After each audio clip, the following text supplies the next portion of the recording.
बनाउनु छ देश आफ्नै पौरखले, न झुकाउनेछौँ शिर कसैका सामु, न फैलाउनेछौँ हात कसैका सामु। यो हो प्रवासी नेपालीहरूको राष्ट्रप्रेम कार्यक्रम मिसन बिल्ड नेपाल। नमस्ते दर्शकबिन, स्वागत छ यहाँहरूलाई प्रवासी नेपालीहरूको यो राष्ट्रप्रेम कार्यक्रम मिसन बिल्ड नेपालमा। म छु यहाँहरूको साथ राजेन्द्र भट्ट नेपाली। वैशाख 12 गतेको महाभूकम्पले चोट दिएपछि गाउँहरू बसाई सरेर सुरक्षित स्थानमा सर्ने क्रम पनि तीव्र रूपमा रह्यो। सिन्धुपाल्चोकको तातो पानीको त पीडा के कुरा गरी साथी, उहाँले जति पीडा भोग्नु भएको छ यो हामी अनुमान गर्न पनि सक्दैनौँ। आज हामी त्यहीँबाट बसाई सरेर थलीको चौरमा आएर बसिरहनु भएका ती हाम्रा आफन्तहरूको गतिविधिलाई प्रस्तुत गर्नेछौँ। मिसन बिल्ड नेपालले योभन्दा 1 महिना अगाडि पनि त्यहाँ गएर कभरेज गरेको थियो। नेपालको इतिहासमा 2072 वैशाख 12 गते एउटा कालो दिन महाभूकम्प आयो। 10औं हजारको जीवन समाप्त गर्यो। हजारौं अपाङ्ग भए, लाखौं मानिसहरू घरबार विहीन भए, करोडपतिहरू एकै क्षणमा सुकुम्बासी भए, कैयौंको बस्तीबाट उठीवास भयो, हजार विस्थापित भए। उपत्यकाका 3 जिल्ला काठमाडौँ, भक्तपुर, ललितपुर सहित सिन्धुपाल्चोक, गोर्खा, नुवाकोट, रसुवा, रामेछाप लगायत 14 जिल्लाले भूकम्पको ठूलो मार सहनु पर्यो।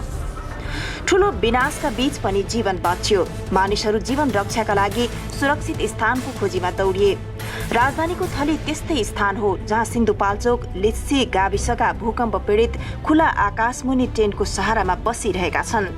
टेन्टको बसाई, वर्षाको झरी अनि अभावका बीच पनि मुस्कुराउने प्रयास गरिरहेका छन् उनीहरू। तर वैशाख 12 को त्यो कालो दिनले पटक पटक घोचिरहन्छ उनीहरूलाई। पहिला 12 गतेको भुइँचालो आउँदाखेरि हामी घरभित्रै थियो। अनि घरभित्रै थियो, अलिअलि हल्लिएर चलायो। अनि भुइँचालो आएको हो कि हो जस्तो लाग्यो। पछि फेरि धेरै हल्लिँदाखेरि त बच्चाहरू सबै बोकेर निस्दाखेरि ढोकाबाट त बाहिर निस्किन्छु भन्छु, त्यता नि ठोकिन्छ यता नि ठोकिन्छ। त्यही संस्थाले दिएको अलिअलि दाल चामल खाने बस्ने, कहाँ गएर कमाउनु। बल्ल ज्यान बचेर आँसु लाग्छ। अब त त्यो 12 गतेको भुइँचालो हेरेर त कहीँ नजाउँ कि नगरौँ जस्तो लाग्छ। हामी त भन्दै त्यतिले बचेर आएको नि। आफ्नै सामुनि कतिजना मार्यो, पछाडि हेरौँ पछाडि मारेछ, अगाडि हेरौँ अगाडि मारेछ।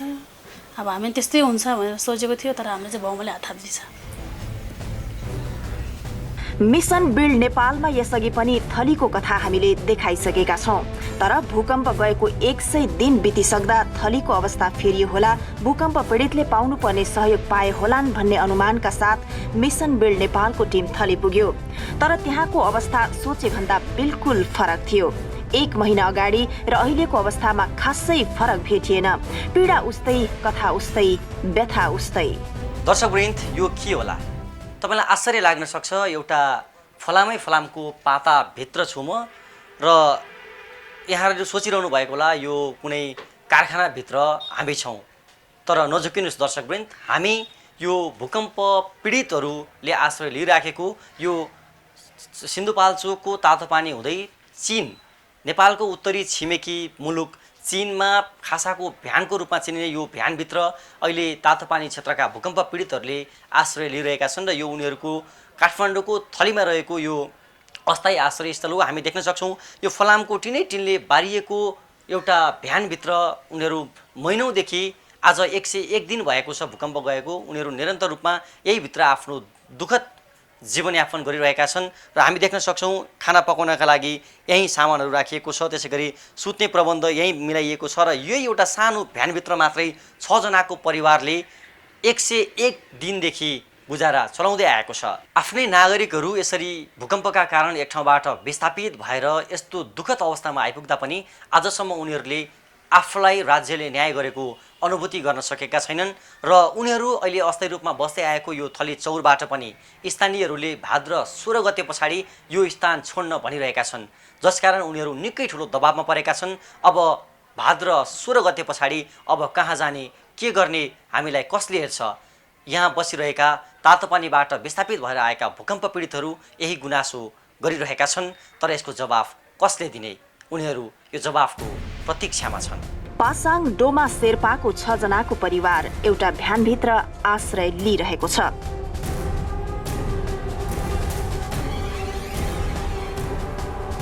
अरू परिवार पनि टेन्टमा कष्टकर जीवन बिताइरहेका छन्।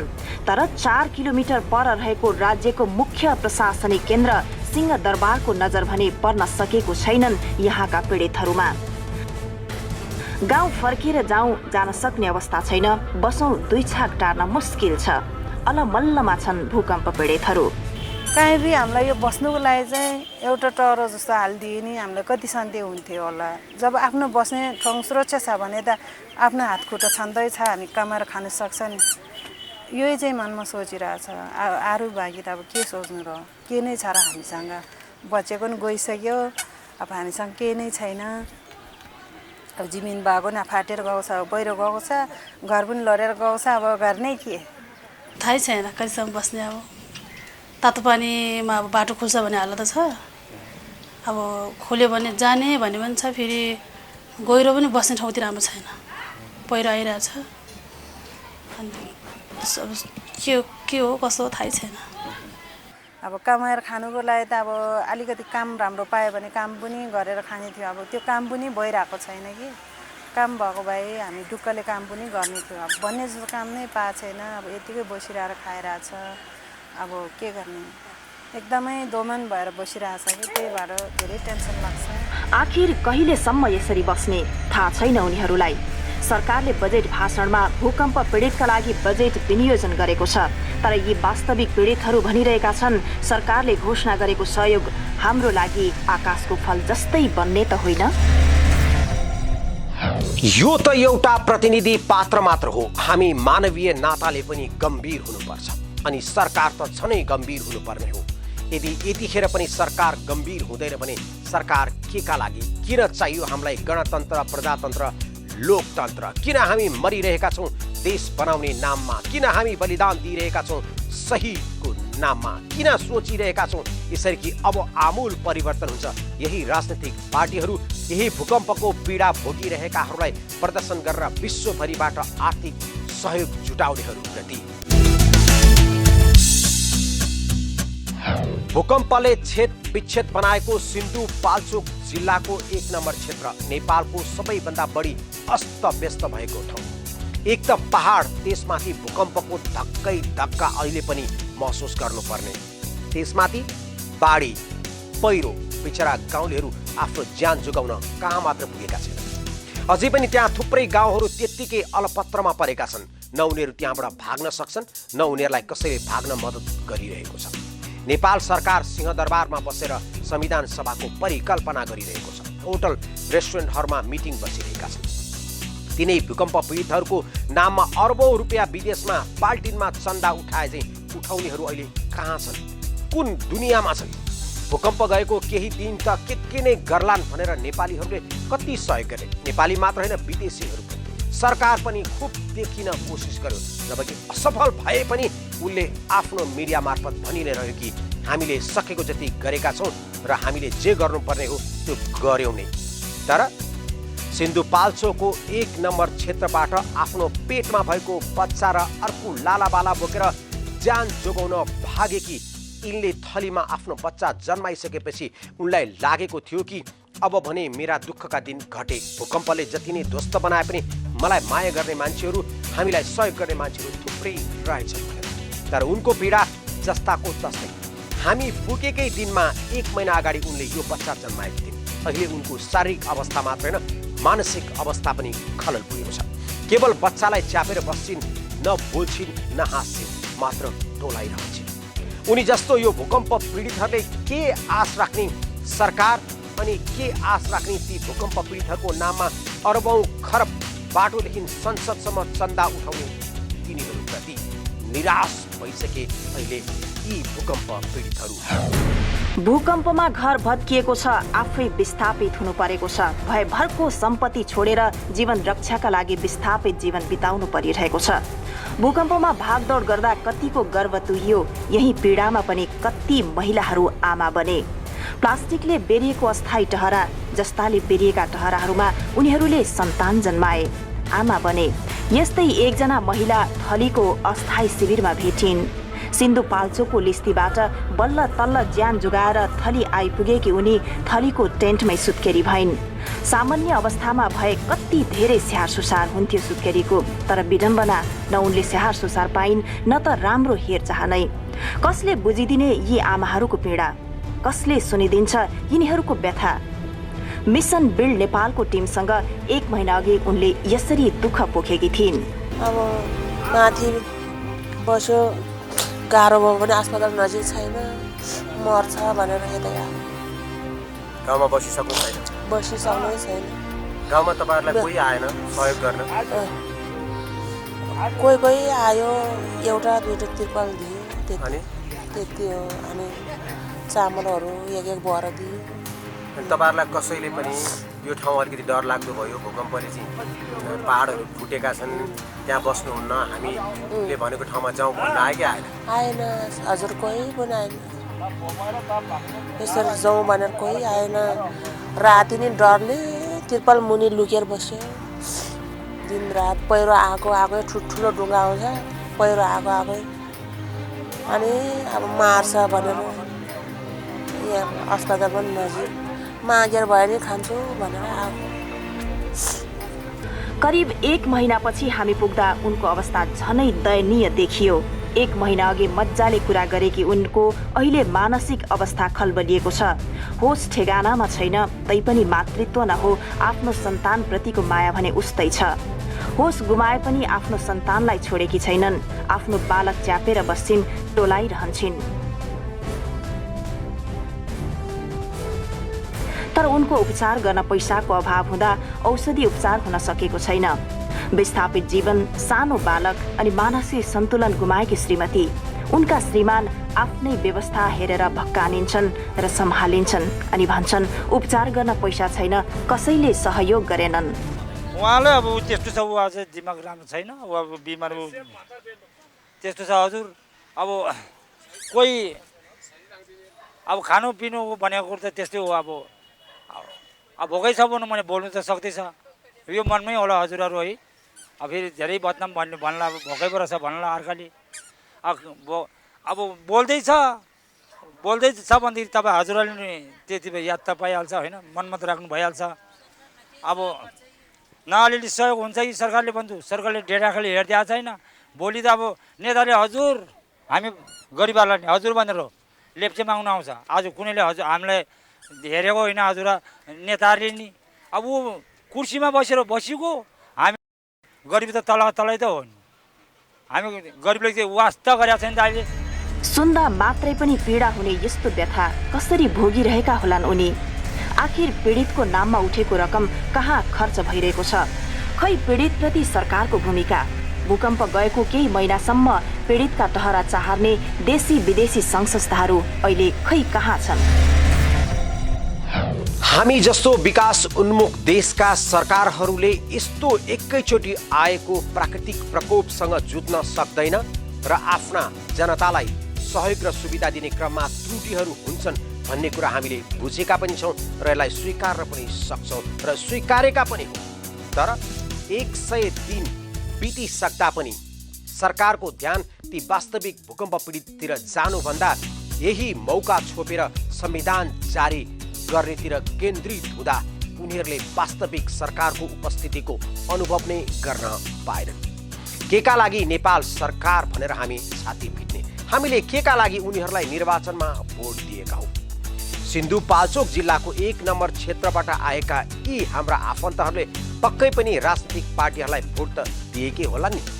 उनीहरूकै भोटले आज संविधान सभामा सभासदहरू छाती पिट्नुहुन्छ नि, टेबल ठट्टाउनुहुन्छ, कुर्सी भाँच्नुहुन्छ अनि आफ्नो पार्टीको माग र आफ्नो स्वार्थ पुरा भयो कि भएन भनेर जताततै दौडिन भ्याउनुहुन्छ।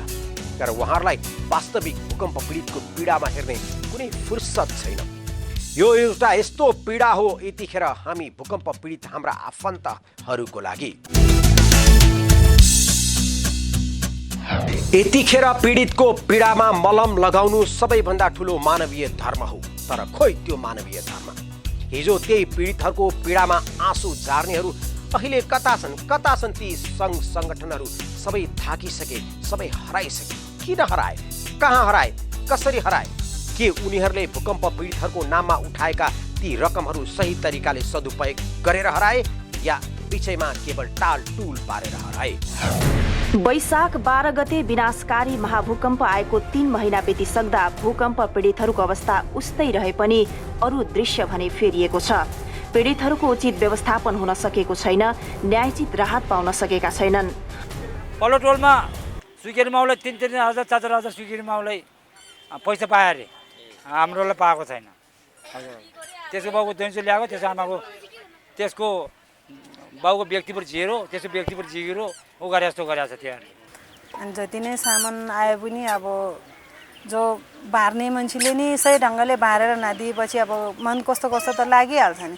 अब कसैको त जान धेरै छ, अब एक्लो जिउलाई नि त्यही एक माना 6 जनालाई नि एक माना त त्यो त धेरै नै मुस्किल हुन्छ नि।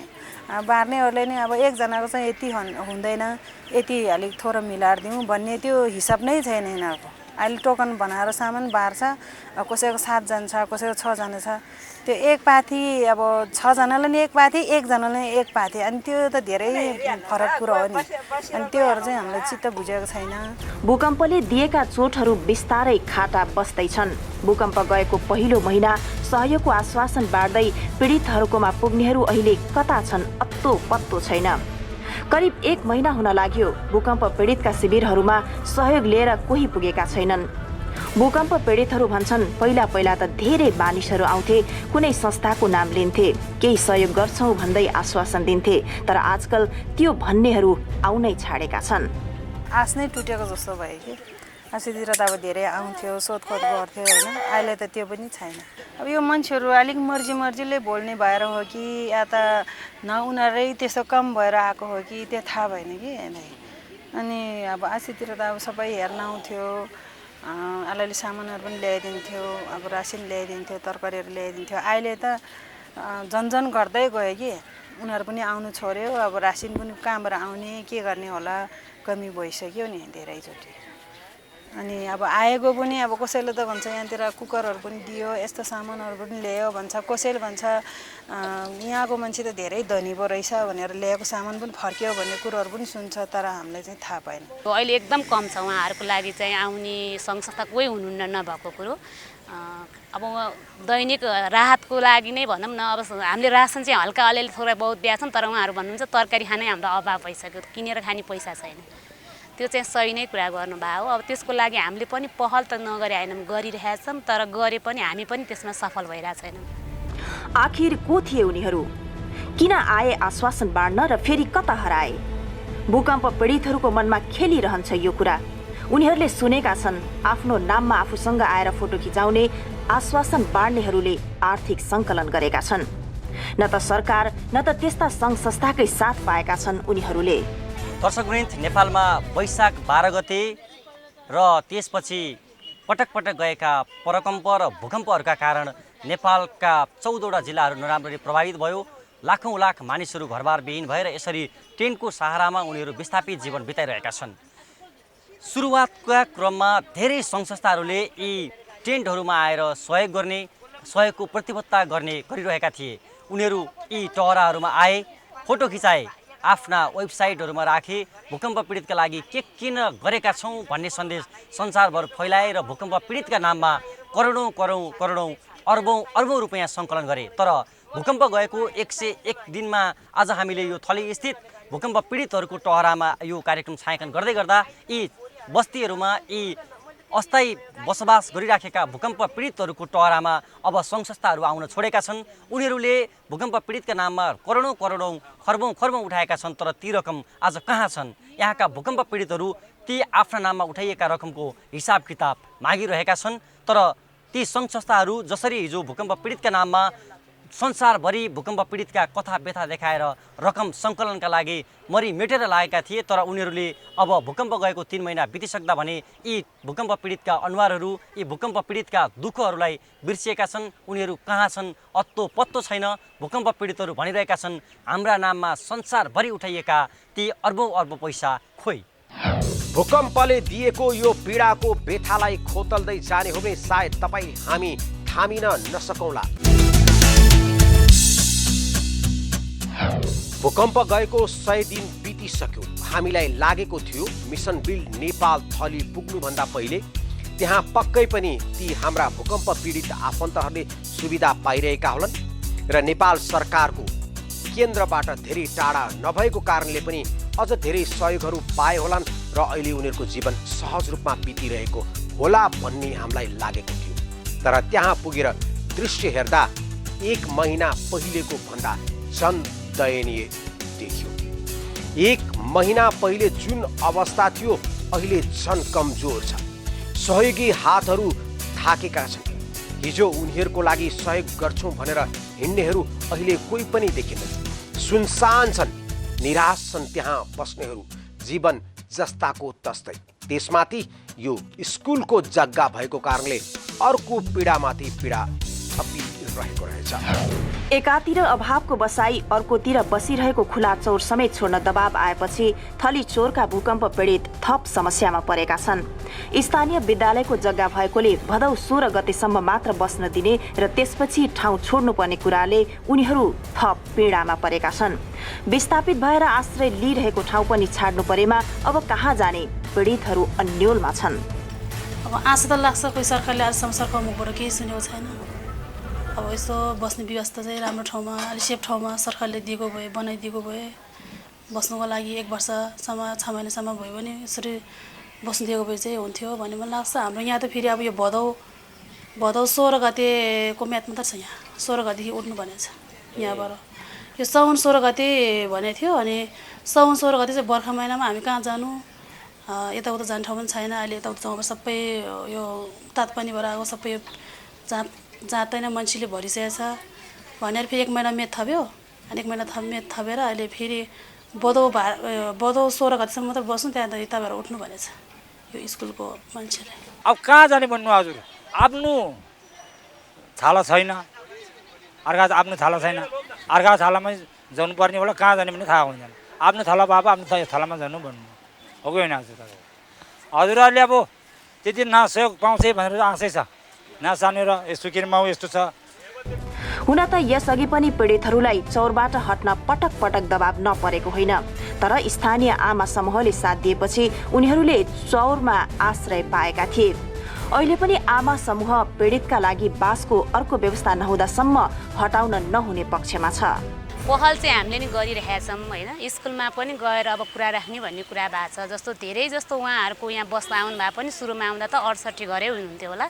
उहाँहरू प्रायः जस्तो चाहिँ सिफ्ट अब सक्नेहरू चाहिँ कोठा खोजेरै बस्नुभयो। जो नसक्ने हुनुहुन्छ उहाँहरू अहिलेसम्म यहीँ आश्रितै हुनुहुन्छ। त्यसको लागि चाहिँ हामीले पनि केही अब आफ्नो क्षमताबाट भ्याएसम्मका चाहिँ गरि नै रहेका छौँ। अब स्कुललाई केही कुरा राखेर अब मिल्छ भएदेखि उहाँहरूलाई चाहिँ हिउँद नलागेसम्म, बर्खामा त उहाँहरूको सम्भव पनि छैन आफ्नो ठाउँमा फर्किन। अब आफ्नो ठाउँमै फर्किन सम्भव भएपछि चाहिँ उहाँहरूलाई फर्किने वातावरण मिलाउनु पर्ने हो। त्यो त सरकारले नै गर्नुपर्ने काम हो। त्यसमा पनि स्कुलमा अब थप गरेछ भने गर्यो, गरेन भने कुनै ठाउँमा उहाँहरूलाई स्थानान्तरण गर्ने चाहिँ हामीले पनि सोचिरहेका छौँ। सोच्न चाहिँ अब त्यो चाहिँ निकाय हामीले नै नभेटेको कुरो छैन। सकेसम्म उहाँहरूलाई चाहिँ अब हामीले नै निक्लिनुहोस् नै भन्न सकेका छैनौँ। नसकेको कुरो स्कुलले चाहिँ त्यति समय दिएको हो उहाँहरूलाई। कुनै पनि नागरिकको आधारभूत आवश्यकता हो घाँस, बाँस र कपास। विपदको बेलामा सरकारले ती आवश्यकता पूरा गर्नुपर्ने हो। तर विडम्बना, यी पीडितहरू अझै घाँस, बाँस र कपासकै चिन्तामा छन्। केही महिनाभित्रै उचित पुनर्स्थापना गरिने बताउने सरकार 3 महिना बितिसक्दासम्म केही गर्न सकेको छैन। आखिर यी पीडितहरूले सुरक्षित बासका लागि अझै कति कुर्नुपर्ने हो? कुनै टुङ्गो छैन। एउटा नेपालीलाई दुःख पर्दा अर्को नेपालीको मन दुख्नु, एउटा नेपालीलाई सहयोग चाहिँदा अर्को नेपालीलाई सहयोग गर्नु, यो त मानवीय स्वभाव नै हो, विशेष गरेर नेपालीहरूको स्वभाव। तर यो स्वभाव भने धेरै लामो दिन नटिक्दो रहेछ। भूकम्प जाने बित्तिकै जुन जोस, जाँगर, उत्साह र भावना अनि प्रेमले भरिएर एकले अर्कालाई सहयोग गर्ने भावना जागेको थियो, अहिले 100 दिन नपुग्दै त्यो भावना लगभग सेलाइसक्यो भन्दा फरक नपर्ला। ती भूकम्प जाने बित्तिकैका ती पीडितहरूको लागि सघाउने हातहरू अहिले देखिन्नन्। सुनसान छ जताततै। न दाताहरूलाई बोलाएर सम्मेलन गरेर खरबौं खरब रुपियाँ सङ्कलन गर्न सफल भएको सरकार नै त्यहाँ पुगेको छ। न राजनीतिक दलका प्रतिनिधिहरूलाई नै तिनीहरूको कुनै वास्ता छ अनि तिनै भूकम्प पीडितहरूको नाममा अर्बौं रकम सङ्कलन गर्नेहरू यतिखेर कता छन्? के उनीहरूले उठाएका सारा रकमहरू ती भूकम्प पीडितहरूको नाममा पुग्यो त?